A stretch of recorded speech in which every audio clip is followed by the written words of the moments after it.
जिस क्षण एक इंसान जन्म लेता है, उस क्षण से ही उसके जीवन की दिशा किसी अदृश्य शक्ति द्वारा तय होने लगती है। कोई देख नहीं पाता, कोई समझ नहीं पाता, लेकिन एक ऊर्जा, एक कंपन, एक तरंग उसके चारों ओर घूमने लगती है। कहते हैं कि यही तरंग उसके ग्रहों से बनती है। मंगल कितना तेज है, शनि कितना भारी है, सूर्य कितनी गर्मी दे रहा है, चंद्रमा कितनी शांति दे रहा है, ये सब मिलकर उसके जीवन की कहानी लिखने लगते हैं। परंतु हर कहानी आसान नहीं होती। कुछ जन्म ऐसे होते हैं जिनके ऊपर मंगल की आग पहले ही दिन से जलने लगती है। इसे ही शास्त्रों में मंगल दोष कहा गया है। और जिस पर यह दोष लगता है, उसके जीवन में संघर्ष, गुस्सा, चोट, ऑपरेशन, मानसिक उतार चढ़ाव और रिश्तों में अनसुलझापन सब कुछ एक साथ आने लगता है। लेकिन हैरानी की बात यह है कि ज्योतिष के सबसे पुराने ग्रंथ जैसे बृहत् पाराशर होरा शास्त्र, उनमें साफ लिखा है कि मंगल कभी भी किसी को नुकसान पहुंचाने के लिए नहीं आता। वह सिर्फ आपको तेज बनाता है, सिर्फ आपको जागरूक करता है, सिर्फ आपको सिखाता है कि शक्ति कैसी लगती है। मंगल दोष का असली अर्थ ही है आत्मा को तप में डालकर मजबूत बनाना। लेकिन मनुष्य इस शक्ति को समझ नहीं पाता। उसे लगता है ग्रह ने उसे श्राप दे दिया, उसके ऊपर कोई बुरा असर है। उसके जीवन में जो भी उलझने आ रही हैं, वह सब दोष की वजह से हैं। परंतु वही शास्त्र कहते हैं, जहां मंगल है वहां महादेव की नजर हमेशा होती है, क्योंकि मंगल को महादेव का पुत्र माना गया है। और जब ग्रहीय ऊर्जा असंतुलित हो जाती है, तब शिव ही उसे संतुलित करते हैं।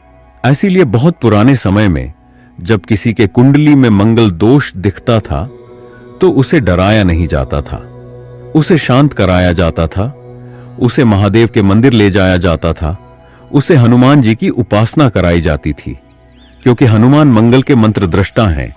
जहां हनुमान है वहां मंगल शांत होता है, व्यक्ति का मन शांत होता है और जीवन धीरे धीरे अपनी दिशा पाता है। कहते हैं कि मंगल दोष सिर्फ व्यक्तिगत जीवन को नहीं छूता, बल्कि मनुष्य के भीतर छिपी अग्नि को भी बाहर लाता है। यह अग्नि कभी सकारात्मक होती है, कभी नकारात्मक। यह अग्नि ही व्यक्ति को लड़वाती है, दुनिया से भी और खुद से भी। परंतु एक ऐसा रहस्य है जिसे बहुत कम लोग जानते हैं, और वह यह कि मंगल दोष सिर्फ ग्रह का प्रभाव नहीं है, यह कभी कभी पिछले जन्म की अधूरी ऊर्जा का भी परिणाम होता है। आपने कभी किसी मंदिर में वह अजीब सी शांति महसूस की है, वह जहां शरीर को नहीं सीधे मन को छूती है। वह शक्ति वही है जो मानव ने युगों तक पूजा है। और जब हम कहते हैं कि पिछले जन्म की ऊर्जा आज के जीवन को छूती है, तो लोग इसे कहानी समझ लेते हैं। लेकिन सच यह है कि ब्रह्मांड में कुछ भी खत्म नहीं होता। हर भाव, हर डर, हर अपूर्ण इच्छा और हर अधूरा कर्म सब किसी न किसी रूप में अगले जन्म की ऊर्जा बनकर साथ चलता है। जिन लोगों की कुंडली में मंगल दोष होता है, उनमें से कई लोगों के भीतर एक अग्नि पहले से ही जलती मिलती है। वह अग्नि जो उन्हें बेचैन करती है, वह अग्नि जो उन्हें हमेशा किसी तलाश में रखती है, जैसे कोई अदृश्य पुकार उन्हें किसी दिशा में खींच रही हो। शास्त्र कहते हैं कि यह वही अग्नि है जो कभी आगमों के युग में किसी तपस्वी ने धारण की थी या किसी योद्धा ने युद्ध भूमि में जलाई थी। वही अग्नि आज के जीवन में बेचैनी का रूप ले लेती है। यही कारण है कि मंगल दोष वाले लोग या तो बहुत सफल होते हैं या बहुत संघर्ष करते हैं। वे कभी बीच में खड़े नहीं रह सकते। मगर इस अग्नि को काबू करने वाला कोई है। वह है महादेव, वह है हनुमान, वह है मां दुर्गा। जब ग्रहों की ऊर्जा असंतुलित हो जाती है, तब ये देव शक्तियां संतुलन बनाती हैं। यह सिर्फ कहानी नहीं है, यह एक ऊर्जा तंत्र है जिसे आज भी वैज्ञानिक वाइब्रेशन थ्योरी, कॉस्मिक इन्फ्लुएंस और इलेक्ट्रोमैग्नेटिक इमोशनल रिस्पॉन्स जैसी भाषा में समझने की कोशिश कर रहे हैं। जब आप किसी शिवलिंग के पास बैठते हैं, तो आप सिर्फ एक पत्थर के पास नहीं बैठे होते, आप उन 112 ऊर्जा बिंदुओं के पास बैठे होते हैं जिनसे महाशिव की शक्ति प्रकट होती है। मंदिरों में जो घंटियां बजती हैं, वे सिर्फ रस्म नहीं होती, उनका कंपन मंगल की अशांत ऊर्जा को कम करता है। हनुमान चालीसा में जो ध्वनि कंपन है, भूत पिशाच निकट नहीं आवे, वह एक वैज्ञानिक संरचना भी है जो व्यक्ति के भीतर की अशांति को बाहर निकालती है और मन को स्थिर करती है। मंगल दोष वाले लोगों के घर में अक्सर यह देखा जाता है कि उनकी रातें भारी होती हैं, नींद टूटती है, दिल की धड़कन अचानक तेज हो जाती है, दिमाग में अजीब सा डर घुस जाता है। परंतु यह डर कोई भूत प्रेत नहीं होता, यह उनकी ही ऊर्जा का भारीपन होता है जो शरीर संभाल नहीं पाता।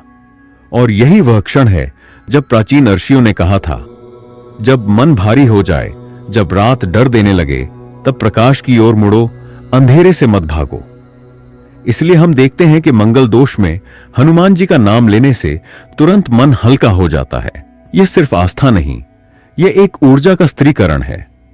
मंदिरों में जब दीपक जलता है तो वह सिर्फ रोशनी नहीं देता, बल्कि एक अदृश्य परत बनाता है। अग्नि का प्रकाश मंगल की अग्नि को शांत करता है। इसीलिए नवरात्रि में 9 दिनों तक अखंड दीप जलाया जाता है, क्योंकि महिला शक्ति यानी देवी अग्नि को भी नियंत्रित कर लेती है। उसी देवी ने महिषासुर का वध किया था। उसी देवी ने रक्त बीज के अंतहीन रूपों को रोका था। और वही ऊर्जा आज भी किसी व्यक्ति के भीतर फैल चुके डर, गुस्से, तनाव और नकारात्मक परिणामों को रोक सकती है। आपने कभी किसी शांति वाले मंदिर में बैठकर महसूस किया है कि जैसे कुछ आपके सिर से उतर रहा हो? हां, वह मंगल की भारी ऊर्जा कम हो रही होती है। आपने कभी हनुमान मंदिर में घंटों बैठने के बाद मन में एक अजीब सी स्थिरता महसूस की है? हां, वह शक्ति आपकी अग्नि को काबू कर रही होती है। आपने कभी महादेव के मंदिर से निकलते वक्त एक अजीब सी हल्कापन महसूस किया है? हां, वह शिव की कृपा नहीं, शिव की ऊर्जा पहले आपसे जुड़कर फिर आपके बोझ को काट रही होती है। कई लोग मानते हैं कि मंगल दोष रिश्तों में तनाव लाता है। यह सच है, बट सिर्फ आधा। पूरी सच्चाई यह है कि मंगल व्यक्ति के भीतर ऐसी शक्ति डाल देता है कि उसका स्वभाव ही भारी हो जाता है। वह दूसरों को समझ नहीं पाता, खुद को भी नहीं समझ पाता। पुराणों में लिखी एक कथा कहती है कि मंगल देव कभी सरल नहीं थे। वे युद्ध के देव थे, तप के देव थे। इसीलिए जिस व्यक्ति के जीवन में उनकी ऊर्जा प्रवेश करती है, वह पहले टूटता है, फिर बनता है। जैसे लौह को भी तलवार बनने के लिए आग में रहना पड़ता है। कहते हैं कि मंगल दोष एक बोझ है। गलत, यह एक यात्रा है, एक खोज है, एक छिपी शक्ति को जगाने की प्रक्रिया है। और इस प्रक्रिया के दौरान महादेव हमेशा आपके साथ होते हैं। हनुमान आपकी रक्षा करते हैं और देवी आपकी मन की अग्नि शांत करती है। शास्त्रों में एक बहुत पुरानी बात लिखी है, जब ग्रह अशांत हो जाए तब मनुष्य का घर भी अशांत हो जाता है। इसका अर्थ यह नहीं कि ग्रह सीधे किसी को दुख देने आते हैं, बल्कि ग्रहों का अर्थ होता है वह ऊर्जा जिसे हम अपने कर्मों, विचारों और पिछले जन्मों की लहरों से खींचते हैं। मंगल दोष भी ऐसा ही है। यह एक दर्पण है जो व्यक्ति को उसके अंदर छिपे हुए तूफान दिखाता है। और हर तूफान का केंद्र सिर्फ एक होता है, अग्नि। यही अग्नि लगातार आदमी को बेचैन करती है। यही अग्नि हर रात दिमाग को परेशान करती है। यही अग्नि हमेशा व्यक्ति को थका हुआ, अधूरा और खोया हुआ महसूस कराती है। लेकिन फिर सवाल उठता है, क्या इस अग्नि को शांत किया जा सकता है? शास्त्र कहते हैं हां, लेकिन तभी जब व्यक्ति उस शक्ति के पास जाए जिसने स्वयं अग्नि को गले लगाया है। वह शक्ति है महादेव। महादेव की उपासना का सिद्धांत बहुत सरल है। शांत रहो, स्वीकृति लाओ। अपने अंदर के तूफान को रोकना मत, उसे बहने दो, क्योंकि अगर वह बाहर नहीं निकलेगा तो तुम्हें भीतर से जला देगा। इसीलिए शिव को नीलकंठ कहा गया।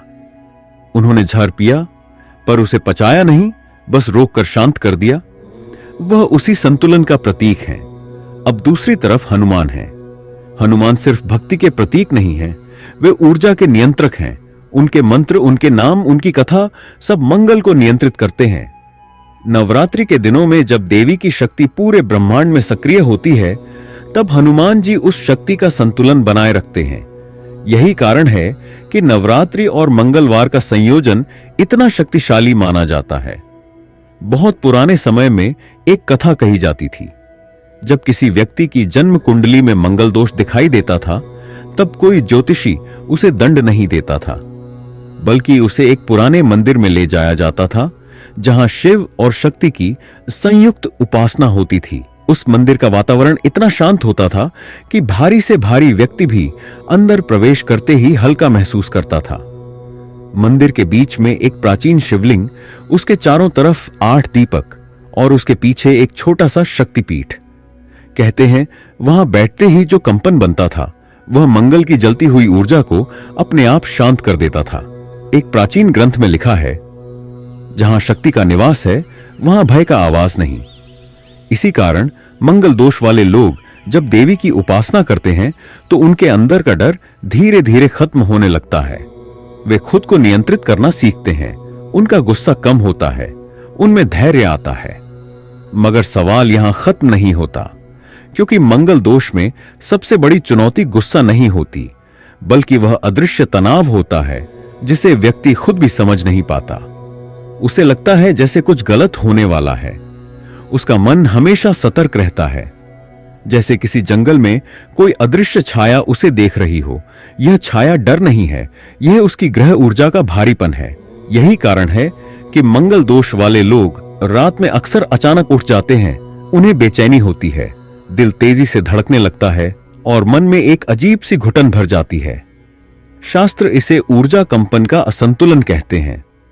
अगर इस समय हनुमान चालीसा पढ़ी जाए, सिर्फ एक बार भी तो शरीर के भीतर जैसे गर्म लपटें ठंडी हो जाती हैं, सीने का बोझ हल्का हो जाता है।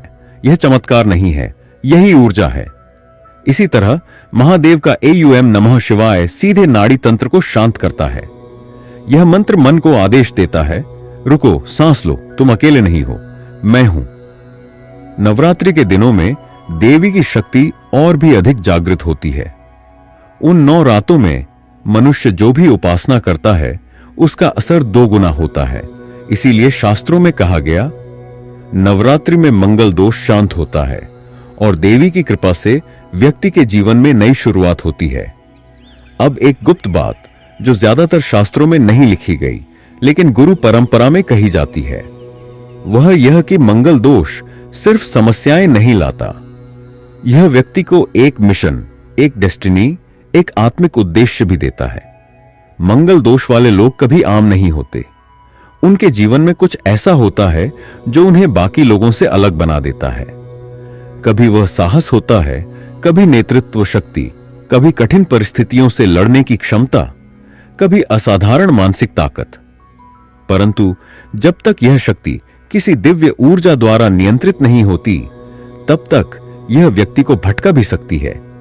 इसलिए शास्त्र कहते हैं, मंगल दोष के साथ शिव ही सुरक्षा देते हैं, हनुमान ही रक्षा करते हैं और देवी ही मार्ग दिखाती हैं।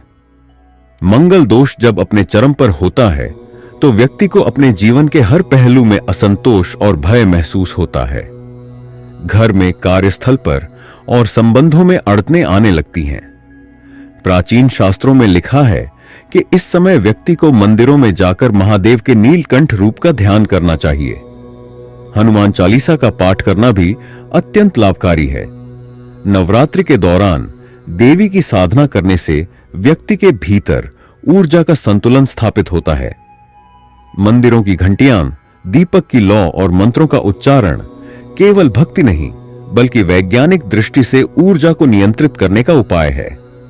धीरे धीरे व्यक्ति का मन शांत होता है, भय और चिंता कम होती है और उसकी आत्मिक शक्ति जागृत होती है। शास्त्र कहते हैं कि मंगल दोष केवल नकारात्मक घटनाओं का कारण नहीं है, बल्कि यह व्यक्ति के कर्म और जीवन के निर्णयों पर भी गहरा प्रभाव डालता है। जब ग्रहों की स्थिति असंतुलित होती है तो यह दोष तीव्र रूप लेता है। ऐसे समय में महादेव की तपस्या, हनुमान की भक्ति और देवी की उपासना व्यक्ति को अपने भीतर की शक्ति का एहसास कराती है। मंदिरों में घंटियों की ध्वनि और दीपक की रोशनी व्यक्ति की मानसिक ऊर्जा को संतुलित करती है।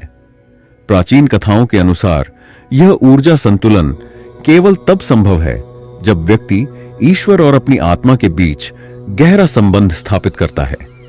धीरे धीरे मंगल दोष की तीव्रता कम होती है और व्यक्ति जीवन की कठिनाइयों का सामना धैर्य और साहस के साथ करता है। कई पुरानी कथाओं में वर्णित है कि मंगल दोष वाले समय में व्यक्ति को भय, चिंता और मानसिक अस्थिरता का सामना करना पड़ता है। लेकिन प्राचीन मंदिर और उनके रहस्य इस दोष को संतुलित करने में मदद करते हैं। शिवलिंग पर जल अर्पित करना, हनुमान मंदिर में प्रसाद चढ़ाना और नवरात्रि में देवी की साधना करना केवल धार्मिक क्रियाएं नहीं हैं, बल्कि यह विज्ञान और ऊर्जा का अद्भुत मिश्रण है।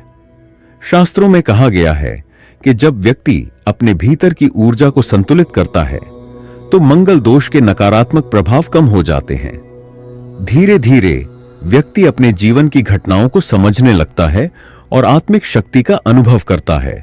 मंगल दोष केवल मानसिक असंतुलन का कारण नहीं है, बल्कि यह व्यक्ति के कार्य, संबंध और जीवन के निर्णयों को भी प्रभावित करता है।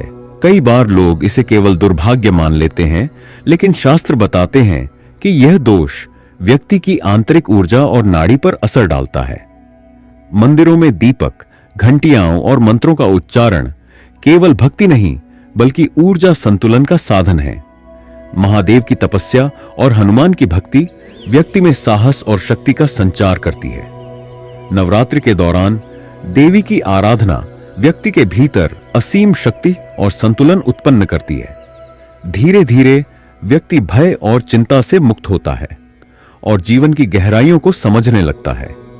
प्राचीन ग्रंथों और पुराणों में कई कथाएं हैं जहां मंगल दोष वाले व्यक्ति ने महादेव और हनुमान की भक्ति से अपने जीवन की कठिनाइयों को पार किया। कहते हैं कि यह दोष केवल नकारात्मक घटनाओं का कारण नहीं है, बल्कि यह व्यक्ति को अपनी आंतरिक शक्ति का बोध कराता है।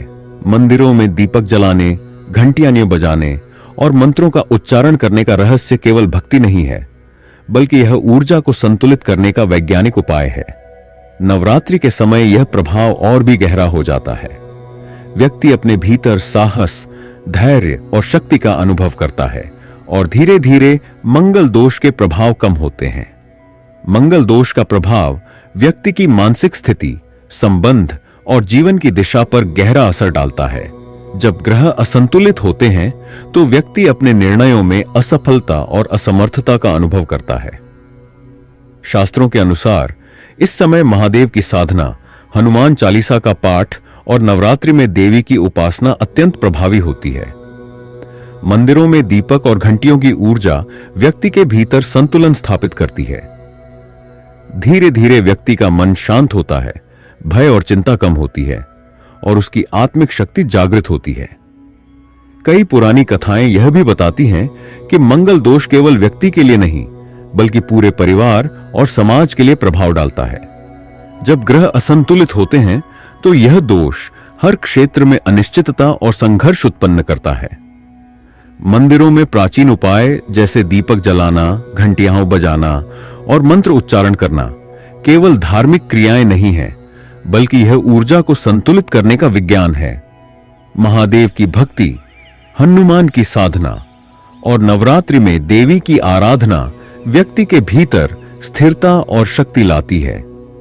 धीरे धीरे मंगल दोष के नकारात्मक प्रभाव कम होते हैं और व्यक्ति अपने जीवन की गहराइयों को समझने लगता है। मंगल दोष के समय व्यक्ति को अचानक डर, चिंता और मानसिक अस्थिरता का सामना करना पड़ता है। शास्त्रों के अनुसार इस समय महादेव के नीलकंठ रूप की साधना, हनुमान चालीसा का पाठ और नवरात्रि में देवी की आराधना अत्यंत लाभकारी होती है। मंदिरों में दीपक और घंटियों की ऊर्जा व्यक्ति के भीतर संतुलन स्थापित करती है। धीरे धीरे व्यक्ति अपने भीतर की शक्ति और साहस का अनुभव करता है। प्राचीन कथाएं यह भी बताती हैं कि मंदिरों के रहस्य और वहां किए जाने वाले उपाय व्यक्ति की मानसिक शांति और आत्मिक शक्ति के लिए बनाए गए हैं। शास्त्र बताते हैं कि मंगल दोष केवल जीवन में संकट नहीं लाता, बल्कि यह व्यक्ति को अपने भीतर की शक्ति का एहसास कराता है। जब व्यक्ति महादेव, हनुमान और देवी की साधना करता है तो उसकी मानसिक और आत्मिक ऊर्जा संतुलित होती है। मंदिरों में दीपक, घंटियां और मंत्रों का उच्चारण केवल भक्ति नहीं, बल्कि ऊर्जा संतुलन का साधन है। नवरात्रि में देवी की उपासना से व्यक्ति अपने भीतर छिपी शक्ति का अनुभव करता है। धीरे धीरे मंगल दोष के नकारात्मक प्रभाव कम होते हैं और व्यक्ति अपने जीवन के उद्देश्य और दिशा को समझने लगता है। कई पुरानी कथाएं और पौराणिक ग्रंथ यह बताते हैं कि मंगल दोष वाले समय में व्यक्ति को मानसिक अस्थिरता, भय और चिंता का सामना करना पड़ता है। लेकिन महादेव, हनुमान और देवी की भक्ति व्यक्ति को आंतरिक शक्ति और संतुलन प्रदान करती है। मंदिरों में दीपक, घंटियाओं और मंत्रों का उच्चारण केवल धार्मिक क्रियाएं नहीं, बल्कि ऊर्जा संतुलन के उपाय हैं। नवरात्रि में देवी की साधना व्यक्ति के भीतर साहस, धैर्य और शक्ति का संचार करती है। धीरे धीरे व्यक्ति मंगल दोष के प्रभाव से मुक्त होता है और